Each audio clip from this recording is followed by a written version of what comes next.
Chapitre 393. À la maison de campagne de Marie de Kériote. Le 26 février 1946. Ils arrivent à la maison de campagne de Juda en une fraîche et radieuse matinée. Les pommiers sont humides de rosée, et à leurs pieds, l'herbe n'est qu'un tapis de fleurs sur lequel bourdonnent les abeilles. Les fenêtres de la maison sont déjà largement ouvertes. Celle qui la dirige, la femme forte qui tempère son autorité par une grande douceur, est en train de donner des ordres aux serviteurs et aux paysans. De sa main, elle distribue la nourriture avant d'envoyer chacun à son travail. Par la large porte grande ouverte de la vaste cuisine, on la voit passer et repasser dans son vêtement foncé, parlant avec l'un ou l'autre, répartissant les quantités selon les besoins du travailleur. Une troupe de colombes roucoulent devant la porte en attendant de recevoir elles aussi leur part. Jésus s'avance en souriant, et il est presque sur le pas de la porte quand Marie, femme de Simon, apparaît, un petit sac de graines dans les mains. « Et maintenant à votre tour, les colombes, voici votre premier repas, puis partez heureuses au soleil pour louer le Seigneur. Du calme, il y en a pour toutes sans qu'il soit nécessaire de vous donner des coups de bec. » Elle répand le grain en le jetant en tous sens pour empêcher des rixes violentes entre les colombes avides. Elle ne voit pas Jésus parce qu'elle a la tête baissée et qu'elle se penche pour caresser des oiseaux qui lui becquettent les doigts des pieds par affection. Marie en prend une entre les mains et la caresse, puis elle la dépose et soupire. Jésus fait un pas en avant. « Paix à toi, Marie, et à ta maison. »« Maître !» s'exclame la femme. Laissant tomber le sachet de graines qu'elle tenait sous le bras, elle court à la rencontre de Jésus en faisant fuir les colombes.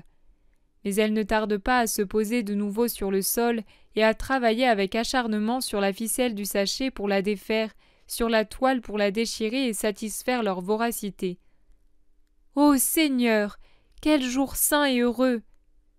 Elle s'apprête à s'agenouiller pour baiser les pieds de Jésus, mais il l'en empêche. Les mères de mes apôtres et les saintes femmes juives ne doivent pas s'humilier comme des esclaves devant moi. Elles m'ont donné leur âme fidèle et leur fils, et moi, je leur montre un amour de prédilection. Émue, la mère de Judas lui baise les mains en murmurant « Merci Seigneur !» Puis elle lève la tête et regarde le petit groupe des apôtres qui s'est arrêté aux derniers arbres, et étonnée de ne pas voir son fils venir à sa rencontre, elle les observe plus attentivement. La peur fait pâlir son visage. C'est presque en criant qu'elle demande « Mon fils, où est-il » Et elle regarde Jésus d'un air craintif et angoissé. « Ne crains rien, Marie. Je l'ai envoyé avec Simon le Zélote chez Lazare pour une mission. Si j'avais pu m'arrêter à Masada aussi longtemps que je l'avais décidé, je l'aurais trouvé ici. Mais je n'ai pas pu m'y arrêter. La cité hostile m'a chassé. Et je suis venu ici en hâte pour trouver du réconfort auprès d'une mère et pour lui apporter la consolation de savoir que son fils sert le Seigneur. » dit Jésus en appuyant sur les derniers mots pour leur donner plus de poids. Marie est comme une fleur fanée qui recouvre sa fraîcheur. Ses joues reprennent des couleurs, la lumière revient dans son regard, elle demande « Vraiment, Seigneur, il est bon, il te rend heureux ?»« Oui. » »« Ah, quelle joie pour mon cœur de mère. J'ai tant prié, j'ai fait tellement d'aumônes et de pénitences. Tellement. Que ne ferais-je pas pour que mon fils devienne un saint? Merci Seigneur, merci de tant l'aimer, car c'est ton amour qui sauve mon Judas. Oui, c'est notre amour qui le soutient. Notre amour, comme tu es bon Seigneur, rapprocher mon pauvre amour du tien, l'unir au tien qui est divin. Ah, quelle parole tu m'as dite, quelle sécurité, quel réconfort et quelle paix tu me donnes ainsi. Tant qu'il n'y avait que mon pauvre amour, Judas pouvait en tirer peu de profit. Mais toi, par ton pardon, car tu connais ses péchés, toi dont l'amour infini semble croître dans la mesure où il en a besoin après une faute, toi, mon Judas se vaincra lui-même enfin. Pour toujours, n'est-ce pas, maître ? La femme le regarde fixement, de ses yeux sérieux et profonds, les mains jointes en prière. Jésus ne peut lui dire oui et ne veut pas lui refuser cette heure de paix qui dissipe ses craintes. Il trouve donc une parole qui n'est pas un mensonge, qui n'est pas une promesse, mais que la femme peut accueillir avec soulagement. Sa bonne volonté jointe à notre amour peut faire de vrais miracles, Marie. Aie la paix dans le cœur en pensant toujours que Dieu t'aime beaucoup, qu'il te comprend profondément et qu'il sera ton ami toujours. Marie lui baise de nouveau les mains en guise de remerciement, puis elle dit « Entre donc dans ma maison en attendant Judas, ici règne l'amour et la paix, Maître béni. » Après avoir appelé ses disciples, Jésus entre dans la maison pour se restaurer et se reposer. Le soir est venu. La nuit tombe lentement sur la campagne. Un à un, les bruits cessent et dans ce silence, on n'entend plus qu'un vent léger dans les feuillages. Et voilà le premier grillon dans les moissons mûres des champs, un autre, puis encore un autre, et toute la campagne stridule en un chant monotone, jusqu'à ce qu'un rossignol lance aux étoiles ses premières trilles interrogatives. Il se tait, écoute et reprend. Il se tait de nouveau. Qu'attend-il ? Peut-être le premier rayon de lune. Il pépit doucement. Il doit s'être posé sur le noyer touffu près de la maison où il a probablement son nid. Il semble parler avec sa compagne, qui est peut-être en train de couver. Un bêlement insistant à peu de distance. Un bruit de sonnaille sur le chemin qui mène à Kérioth. Puis le silence. Jésus est assis auprès de Marie sur des sièges placés devant la maison. Il se repose tranquillement parmi ses disciples et les gens de maison. C'est un doux moment, paisible. Les corps et les esprits en sont soulagés. Jésus s'exprime peu, avec de longs intervalles. Il laisse les apôtres parler d'Engaddi, du vieux chef de la synagogue, des miracles. Marie et les serviteurs écoutent attentivement. Quelque chose bouge au milieu des pommiers. Mais si sur la petite place devant la maison, on y voit encore un peu grâce aux claires étoiles qui constellent le ciel, là-bas sous les feuillages touffus, il n'y a aucune lumière et seul ce bruit arrive à l'oreille. Quelque animal nocturne ? Une brebis perdue ? Se demandent plusieurs. Et ce souvenir ramène à l'esprit de certains la bête qui se lamente parce qu'on lui a enlevé son agneau pour le tuer. « Elle est inconsolable, » dit l'intendant. « Je crains qu'elle ne se fasse tourner le lait.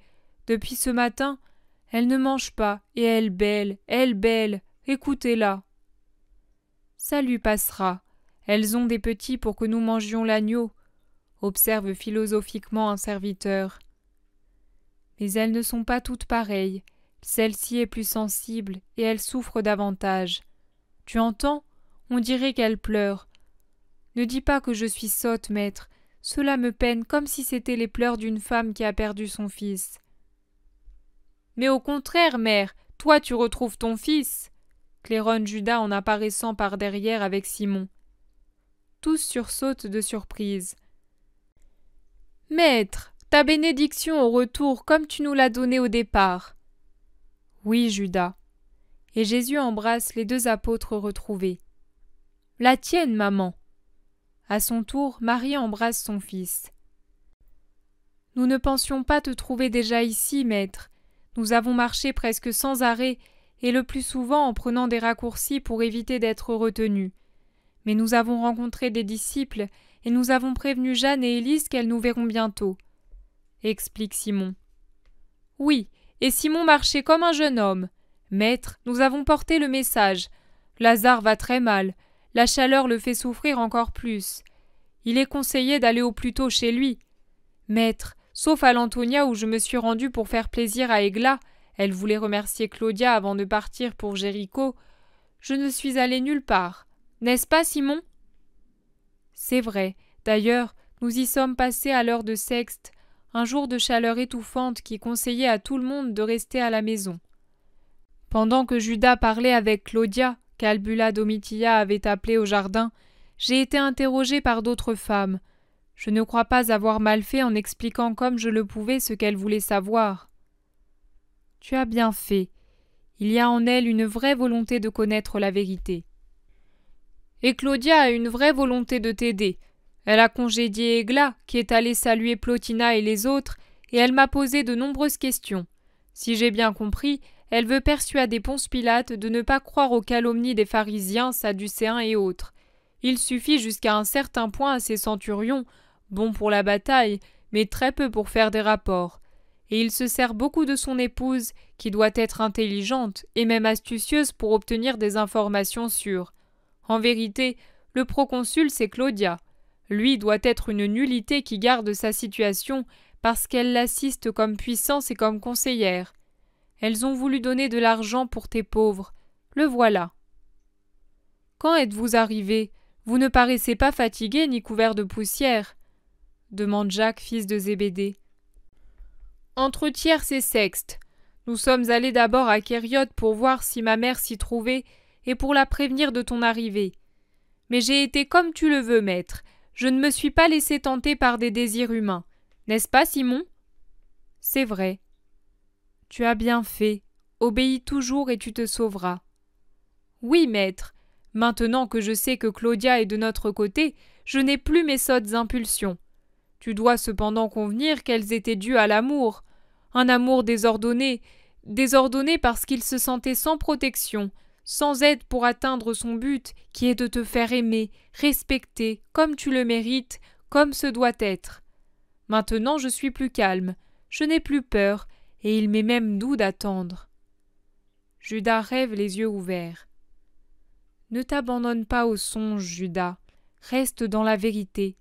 Je suis la lumière du monde, et la lumière sera toujours odieuse aux ténèbres, dit Jésus pour l'avertir. La lune s'est levée, sa blancheur baigne la campagne, rend les visages pâles et les maisons et les arbres argentés. Le noyer en est tout enveloppé à l'orient. Le rossignol accueille l'invitation de la lune et fait monter un long chant mélodieux qu'il tenait en réserve pour saluer la nuit aussi bien que son astre.